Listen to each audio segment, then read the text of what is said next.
est-il? Car c'est lui, le Kwisatz Haderach.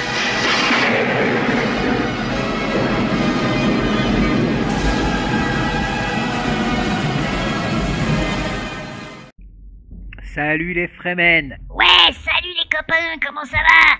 Alors on est ravis de vous retrouver avec Choco et Trevor. Oui. Aujourd'hui il va nous accompagner. On va faire un peu de blabla, discussion, ce genre de choses quoi. On va lui choisir une destination, notre copain Trevor, et voilà. On va regarder les routes de la Californie façon GTA tout en blablatant. Alors, de quoi on va parler aujourd'hui mon copain? Bah je sais pas en fait, hein, c'est vraiment de l'impro, donc tu veux parler de quoi? T'as un sujet précis? Précis, excuse-moi? Kelly, la fille du boulanger! Ah non, tu vas pas recommencer avec ça, hein.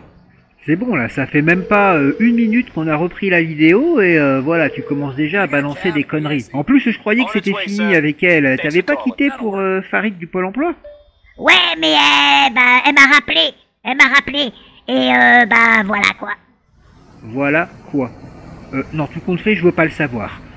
Alors donc, bah voilà. Trevor, pourquoi il est en slip d'ailleurs? Ah ça, j'en sais rien du tout mon copain. J'en sais absolument rien, je sais pas ma faute. C'est pas ta faute, ouais, ça c'est comme mon interdiction d'accès sur les serveurs de From Software. Hein? Merci Wiimod. Tu me disais ouais, je vais terminer Elden Ring, machin, tout ça, et au final, ouais, t'as utilisé des codes triches et maintenant je suis banni, je peux plus aller sur le jeu. Mais là on est sur GTA et puis tu vas pas gâcher l'ambiance mon copain quand même. Regarde, tous les amis sont là. On les voit pas. Ok, bah alors dans ce cas, on n'a qu'à parler de la série là, Dune. Ils ont fait une série mon copain, tu l'as vu? Non, j'ai pas vu. Tu sais, depuis ma dernière vidéo, j'ai rien retouché de l'univers de Dune. Hein. J'ai tout mis dans les cartons, rappelle-toi. Donc non, j'ai absolument pas suivi cette série. Et puis nous, on est beaucoup plus sur les bouquins, sur le vrai Dune, si je peux me permettre. Et j'ai une idée mon copain. Si on faisait une vidéo, on va parler des personnages qu'on aime dans Dune, hein. Et puis après, on fera une vidéo sur les personnages qu'on aime pas. Ouais, d'accord, mais tu veux commencer par laquelle? Ceux qu'on aime ou ceux qu'on n'aime pas? On va tirer à pile ou face, mon copain. Attends, regarde. Face, je gagne. Pile, tu perds. D'accord? Ok, d'accord. Bon, bah voilà, c'est pile. Alors, j'ai gagné. On va parler des personnages qu'on aime pas. On commence par qui? Si on commençait par ce connard de Vorian Atreides. Ah ouais, c'est vrai que tu l'aimes pas celui-là. Pourquoi tu l'aimes pas d'ailleurs? C'est un Atreides? Oh, tu sais, c'est pas parce qu'on s'appelle Atreides qu'on est forcément quelqu'un de bien, hein. Attends. Ouais, donc Vorian Atreides. Donc on fait sa connaissance pendant la période de la guerre contre les machines. C'est le fils du général Agamemnon Atreides. Ouais, c'est celui qui avait une grande cuve, vous vous rappelez? Ouais, c'est vrai. Et donc, non mais tu me fais rire avec tes conneries, non, j'en étais où? Ouais, donc Vorian, c'est un connard. Voilà, il est le fils du grand général Agamemnon, voilà, il est persuadé que c'est lui qui sont les meilleurs, que les humains c'est des rebuts, ce genre de choses. Et il s'avère que quand il a rencontré Serena Butler, une des figures de proue de la guerre contre les machines, bah voilà, elle lui a fait un peu utiliser son cerveau quoi. Réfléchis mon pote, regarde autour de toi, lis les mémoires de ton père. Tu vois bien que t'es pas du côté des gentils, espèce de bouffon. Ouais, mais par la suite, il a réfléchi, il a aidé Serena à s'évader pour qu'elle puisse rejoindre l'armée de l'humanité quand même. On peut quand même lui donner ça comme bonnes actions. Bonne action? Bonne action? Serena Butler, c'était une connasse, une putain d'intégriste de merde. En plus de ça, je suis désolé, sans ça, il a trahi. Il a trahi les robots, d'accord? Il a trahi son père. Je me fiche de ses opinions, je me fiche du contexte. Je n'aime pas les traîtres. Peu importe dans quel camp ils sont, je ne peux pas supporter les traîtres. Mais bon, voilà. Donc ce gros blaireau de Vorian se fait accepter dans l'armée de l'humanité. Et son meilleur pote, c'est Xavier Harkonnen. Ouais, Harkonnen, Harkonnen, Harkonnen, Harkonnen. Ça va, Choco? J'aime bien, moi, Xavier Harkonnen. Moi aussi, je l'aime bien, Xavier Harkonnen, c'est un des plus grands héros de la saga.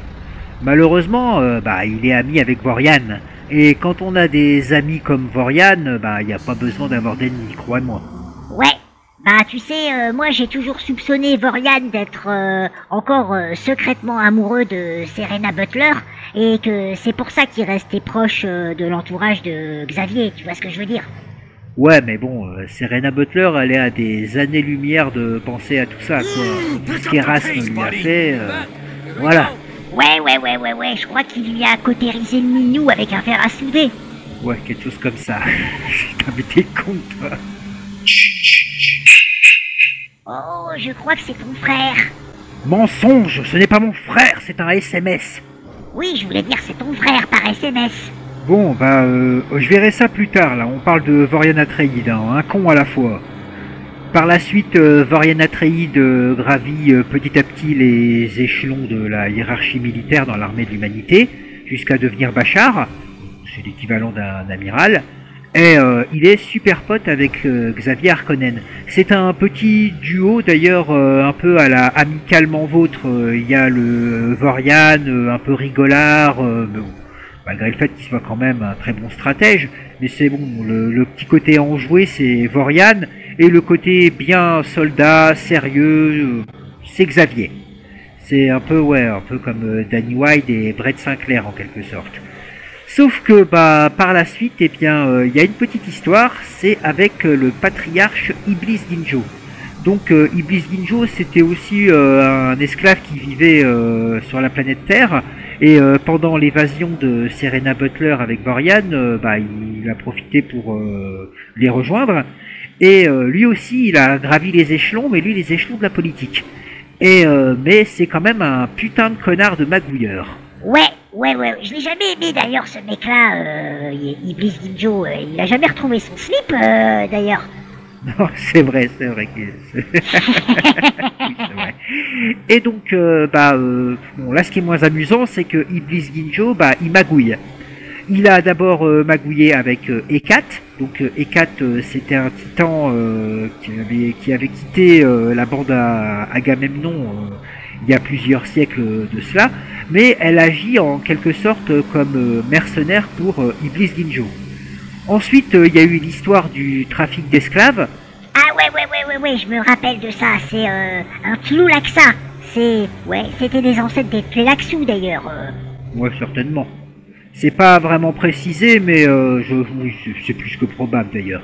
Et le Tloulaxa, donc, lui, il prenait des esclaves ou des soldats qui étaient quand même bien amochés, il leur piquait leurs organes pour pouvoir les donner à d'autres, de manière à ce qu'ils puissent être remis sur pied assez rapidement pour retourner au combat.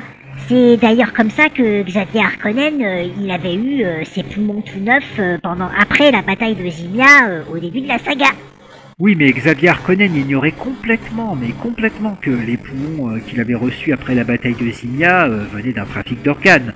On lui avait dit que c'était un Tloulaxa du nom de Tok Keder qui avait une ferme hydroponique où il faisait pousser ce genre de choses.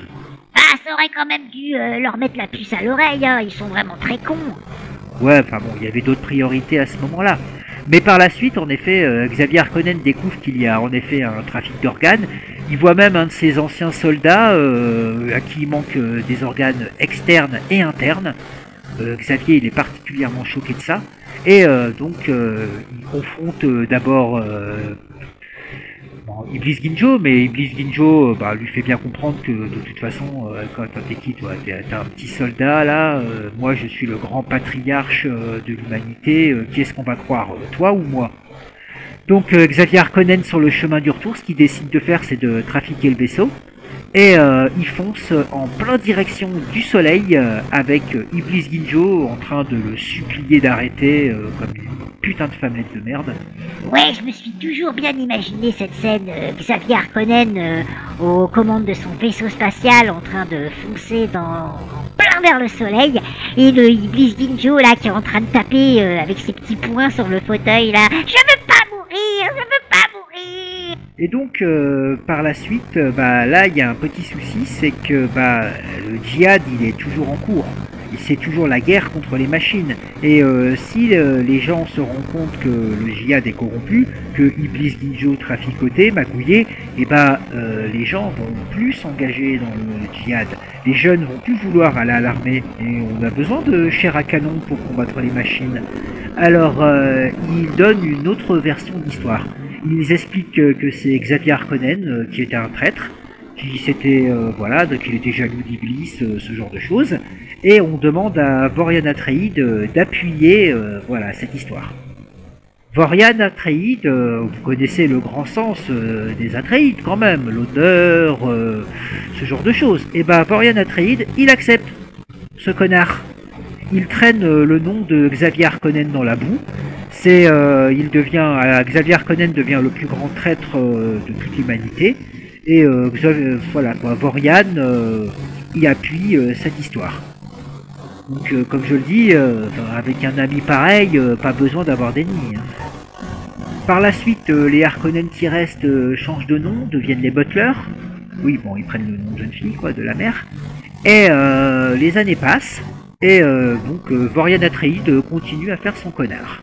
Quand je dis qu'il fait son connard, c'est par exemple, monsieur ne se marie pas, mais bon, il va tremper sa nouille sur une planète, et sur une autre, tout dépend des batailles. Et ce connard, en plus, je dis beaucoup connard. Bref, à chaque fois qu'il séduit une femme, il lui donne un nom bidon.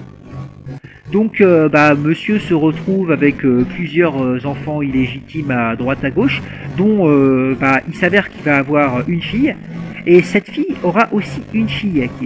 Et cet enfant, donc la petite fille illégitime de Vorian Atreide, c'est elle qui va fonder le Bene Gesserit. Donc, si le Bene Gesserit existe, c'est à cause de ce connard de Vorian Atreide. Ouais. Il a eu cette petite fille, et il a eu aussi 2 jumeaux avec une bonne femme sur Caladan, et il n'est pas aussi le père de Harry Boulogne? Non, ça c'est un autre connard. Et en tout cas, Trevor se conduit très bien. Il a pas massacré le taxi, il a rien fait, il n'est pas descendu de la voiture pour frapper les gens, c'est bien. Ouais, en effet, c'est très bien. Il est bien ce bon vieux Trevor, il est très très bien. Ça y est, on arrive presque au bout du premier trajet, qu'est-ce qu'on fait? Je pense qu'on va faire en autre direction la plage. Et après on va aller voir notre copain Muerte, qu'est-ce que t'en penses? Ah ouais, Muerte, ça fait longtemps qu'on l'a pas vu. Ouais, bon, pour vous expliquer, Muerte, c'est un requin. C'est un requin dans GTA qui se balade auprès d'une bouée, il nage autour, et on aime bien aller le voir, aller le faire chier. Ouais, ça nous rappelle quand on embêtait El Schlango. Putain, ça remonte ça. El Schlango, c'était un clochard qui traînait par chez nous et qu'on aimait bien embêter. Je crois qu'il s'appelait Simon d'ailleurs. Ouais, mon copain. Et des fois on allait le voir, on discutait avec lui, ou alors on lui mettait des claques aussi. Oh, du coup, on va perdre des abonnés là, merde, on va avoir des problèmes. Mais à l'époque c'était légal, mon copain, maintenant on peut plus, alors on fait ça avec les PNJ, mais autre temps, autre mœurs. Ouais, c'est vrai, bon. Vorian Atreide, on continue, parce que c'est lui qu'on parlait à la base. Vorian Atreide, il continue sa life, et là, il devient en quelque sorte le mentor du petit-fils de Xavier, donc Abulurde. Et là aussi, il va agir comme un connard. Pourquoi? Parce qu'on arrive à la dernière grande ligne droite de cette guerre contre les machines, la bataille de Corrin. Et donc pendant la bataille de Corrin, le dernier bastion des robots, les robots, Omnius, le suresprit, je veux dire, a utilisé une technique, c'était on va mettre des sphères tout autour de la planète, des sphères piégées qui explosent, et à l'intérieur de ces sphères, on va mettre tous nos esclaves humains. Vorian, lui, il est chaud, il en a rien à foutre. S'il faut en sacrifier des milliers pour en sauver des millions, on y va. Abulurde, lui, il veut lui faire comprendre que c'est pas des procédés, ça. Si on fait ça, on vaut pas mieux que les machines. Si vous faites cette technique-là, monsieur Atreide, vous valez pas mieux que votre père, le général Agamemnon. Bon, sur ces belles paroles, Abulurde, il est démis de ses fonctions, renvoyé dans ses quartiers. Mais Abulurde, il est têtu. Il est persuadé que c'est pas la bonne solution. Alors, ce qu'il fait, c'est qu'il descend en salle des machines et il trafique l'armement du vaisseau de manière à ce qu'il soit inopérant. Oui, mais là, mon copain, c'est grave parce que désobéir à son supérieur est une chose, mais saboter le vaisseau en est une autre. Ouais, mon Choco. C'est pour ça d'ailleurs que Abulurde sera d'abord condamné à mort par Faikan. Faikan, c'est son frère, hein, Faikan Butler. Mais par la suite, à la bataille de Corin, étant donné que les machines ont été détruites, Faikan a décidé qu'il serait empereur. Comme ça, il se met la couronne sur la tête tout seul, et il prend le nom de Corino. De ce fait, maintenant, voilà quoi, il se démarque bien à la fois de son frère, Abulurde, et surtout du nom Harkonnen. Là, il a pris un autre nom, nous sommes les Corino, nous ne sommes pas ces gens-là. Et donc, Abulurde est exilé, il est exilé sur la planète de Lankivel, qui est une planète, oui, bien froide et bien chiante. Et par la suite, la descendance d'Abulurde a été élevée dans la haine des Atréides, en particulier de Vorian. Ce connard de Vorian, qui est quand même malgré tout un grand stratège et un grand héros de guerre, il n'a pas levé le petit doigt quand ce connard de Faikan Butler, enfin Faikan Corino je veux dire, il s'est sacré empereur, tout ça, voilà. En fait, on s'est battu pour la liberté pour finir revenir sous le joug d'un empereur à la con. C'est super. Merci, Vorian Atréide, merci. En résumé, ce connard de Vorian Atréide, il a fait quoi? Donc, comme je vous l'ai dit, c'est à cause de lui qu'il y a les Bene Gesserit. C'est à cause de lui que les Corino sont au pouvoir, parce qu'il n'a pas levé le petit doigt, il aurait très bien pu s'opposer à Faikan. Et c'est à cause de lui qu'il y a encore des Atréides aussi, hein. Ça, c'est logique. Donc, Vorian Atréide, je te donne la médaille d'or du plus gros connard de la saga de Dune. Allez, salut Vorian. Ouais, salut, sale con. Bon, voilà, hein, déjà on a parlé du premier connard, et le chemin continue, la route continue avec ce cher Trevor. D'ailleurs, pourquoi il n'y a pas de musique? Attends, je vais t'en mettre, j'ai un truc super.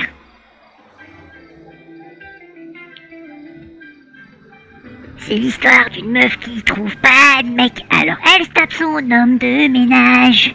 Lui qui vient d'un grand ghetto, il est content de se taper une bourgeoise. Ouais, ça résume bien la série, mais en fait, c'était plutôt la grand-mère qui était la grosse chaudasse. En numéro 2, moi je dis Brian. Brian, le petit gamin de Dr. Quinn, femme médecin, je pouvais pas le saquer ce gamin. Je voulais l'étrangler, lui arracher les yeux, je détestais ce môme. Mais calme-toi, Choco, c'est qu'un enfant. C'est un petit con. Oui, mais là, on parle de Dune. Je croyais qu'on parlait des connards. Oui, mais que dans Dune. Mais on fera un jour, si tu veux, une vidéo sur Brian. Tu me le promets? Oui, c'est promis. Alors ensuite, on passe à un autre connard, Quentin Vigard, ou Quentin Butler. Alors lui, c'est un soldat de l'époque du djihad butlerien. Il a épousé une des filles de Xavier Harkonnen. Bon, les Harkonnen avaient changé de nom, ils étaient devenus les Butler, et il a pris le nom de sa femme plutôt que de conserver le sien. Pourquoi? Parce qu'il savait très bien que le nom Butler allait l'aider à gravir plus facilement les échelons de la hiérarchie militaire. Vous voyez déjà le bonhomme, quoi, un parvenu. Côté humain aussi, hein, il est un peu dégueulasse, le gars. Parce que bon, il a 3 enfants, mais le troisième c'est Abulurde. Mais malheureusement, pendant la naissance d'Abulurde, l'accouchement s'est mal passé. Et la mère d'Abulurde, donc la femme de Quentin, a fini à l'hôpital et est devenue catatonique. Et donc Quentin en veut à son fils pour ça. Il blâme un petit bébé parce que l'accouchement s'est mal passé. Donc voilà, c'est un gros connard de merde, quoi. Et de plus, quand Abulurde a repris le nom Harkonnen, forcément il a eu des boules. Il y a bien fait comprendre qu'il s'était tiré une balle dans le pied. Mais ça n'a pas empêché Abulurde de gravir les échelons. Mais ça aussi, c'est mesquin de la part de Quentin, parce que normalement, Quentin était un des plus hauts gradés de la hiérarchie militaire. Et à chaque fois que c'était Abulurde qui devait être décoré ou qu'il y avait une promotion, comme par hasard, à ce moment-là, il n'était pas là, il était occupé, parce que normalement c'était à lui de mettre la décoration, de s'occuper de tout ça. Mais à chaque fois, c'était un officier subalterne, mais généralement, c'était plutôt Vorian. Ouais, lui, c'est un putain de mange-merde niveau 10. Tout à fait, Choco. En plus de ça, je suis trop content de ce qui va lui arriver par la suite. Il va se faire capturer par les 6 mecs, et ils vont en faire un 6 mecs. C'est bien fait pour sa gueule, c'est tout. On dit quoi d'autre sur ce connard? Il n'y a pas grand chose à dire, hein. Je pense que déjà ce que j'ai dit, est-ce que tu as rajouté le rend suffisamment détestable, tu crois pas? Exactement. D'ailleurs, en parlant de choses détestables, tu savais que j'ai effacé toutes les trucs là qu'on avait là sur la série Heroes, j'ai tout effacé. Pourquoi t'as fait ça? Je croyais que t'adorais la série Heroes. Je peux pas regarder une série s'il y a des héros qui s'appellent Nakamura. Oui, c'est vrai, c'est légitime. C'est légitime. Oublie pas de vider la corbeille alors. C'est dommage, j'aimais bien cette série, hein. C'est vraiment dommage. Ouais, j'aimais bien moi Sylar. Zachary Quinto, c'est lui qui a fait Spock après dans les films de J.J. Abrams. Exactement mon copain. Bon, il était pas super en Spock par contre. Ouais, bon, enfin, c'est question de point de vue, mais c'est surtout parce qu'on était habitué à Leonard Nimoy, donc forcément, voir quelqu'un d'autre interpréter le rôle, c'est un peu comme si tu voyais, enfin, pas quelqu'un d'autre dans le rôle d'Indiana Jones, par exemple, ou du Terminator. C'est pas facile de marcher dans ces chaussures-là. L'interprétation de Quinto était pas dégueulasse, hein, loin de là. Simplement, c'est cette histoire de nouvelle timeline, quoi. Ça veut dire que tout ce qu'on a vu, TNG, Deep Space Nine, Voyager, tout ça, c'est de la merde, quoi. Ça existe pas. Et non, ça me gave, quoi. Le truc, on efface tout, on recommence, c'est un petit peu trop facile. Moi, je suis de la vieille école. Je préfère les anciens Star Trek. Ah ouais, Mister Monsieur qui veut pas qu'on touche à ces vieilles reliques. Oh, c'est bon, hein. Toi aussi, t'es une vieille relique de toute manière. Ta mère dans un Kinder. Oh, bah, tu parles d'une surprise. Pfff. Bon, continuons sur les personnages qu'on n'aime pas. Donc, Iblis Ginjo. Ah ouais, Iblis Ginjo, ouais, c'est très bien. Et d'ailleurs, pourquoi il ressemble à Nina sur la photo, là? C'est une intelligence artificielle qui m'a fait ça. Je lui avais demandé de me faire un personnage avec une tête de con. C'est vrai? Exactement, Choco, je te jure que c'est vrai. Ah, ça y est, là, on arrive sur la plage, là, on va prendre le bateau et on va aller embêter ce cher Muerte. Tu crois qu'il est là? Oh, normalement, ouais, à cette heure-là, il ne peut que être là, quoi. C'est marrant quand même, hein, ce pauvre requin, il nous a jamais rien fait, et voilà, on va le faire chier comme ça. Bah si, il m'a bouffé une fois. C'était peut-être un autre requin. Tu sais, faut pas généraliser non plus, attends, c'est même très raciste. Comment ça, très raciste? Je développerai mon argument en dehors de la vidéo, tu comprendras. Bon, d'accord. Bon, en tout cas, au moins Trevor est propre. Bah, le slip, il a toujours l'air aussi dégueulasse, hein, ouais, hein, c'est pas super, ça. J'ai jamais pu supporter la marche arrière en bateau, c'est toujours super lent. Ouais, c'est vrai que, voilà. C'est au bout du ponton. Oui, je sais. Normalement, il devrait être là. Je suis sûr qu'il est là, ce cher Muerte. Ah là là là là là là. Je crois que c'est un requin blanc ou un requin bulldog. Ouais, requin bulldog, il me semble que c'est un requin bulldog. On arrive là, près de la bouée bientôt. Et Muerte. On va voir. Il est là, ce cher Muerte. Ah, je savais bien, on peut toujours compter sur ce cher Muerte. Ah, t'as l'air ému, mon cher Choco. Bah ouais, c'est Muerte quand même. Qu'est-ce qu'on fait? Ah bah on lui tire dessus. D'accord. Alors, Muerte, il est là. Attends, on prend quoi? Ça? Ok. Tac. Allez, vas-y, tire. Bien joué. Allez, vas-y, saute. Bon, on vous retrouve tout à l'heure, les Fremen. Bon, ça y est, nous revoilà. On n'a malheureusement pas pu récupérer le cadavre de Muerte, parce que bon, c'était beaucoup trop gros. Eh, mon copain, regarde. Attends, on va lui parler. Excusez-nous. Miss Madame, on cherche une copine pour notre copain Bader. Ça vous intéresse pas? Non? On vous parle. Oh, de toute façon, il est trop bien pour elle. Oh, de toute façon, elle aurait pas été heureuse à Pantin. Ouais, certainement. Alors, Iblis Ginjo, hein, c'est ça?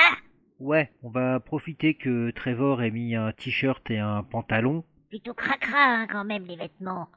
Ouais, je sais, mais c'est Trevor. Bon, on parle de Iblis Ginjo en faisant cette petite balade sur la plage, qu'est-ce que t'en penses? Ok. Donc, laisse-moi commencer, mon copain. Iblis Ginjo, c'était un gars qui vivait sur la Terre, c'était un contremaître d'esclaves, et quand Serena Butler avait réussi à s'évader de la planète grâce à l'aide de Vorian Atreides, eh bien, bah, il s'est faufilé avec eux, quoi, et voilà, il s'est joint à l'armée de l'humanité.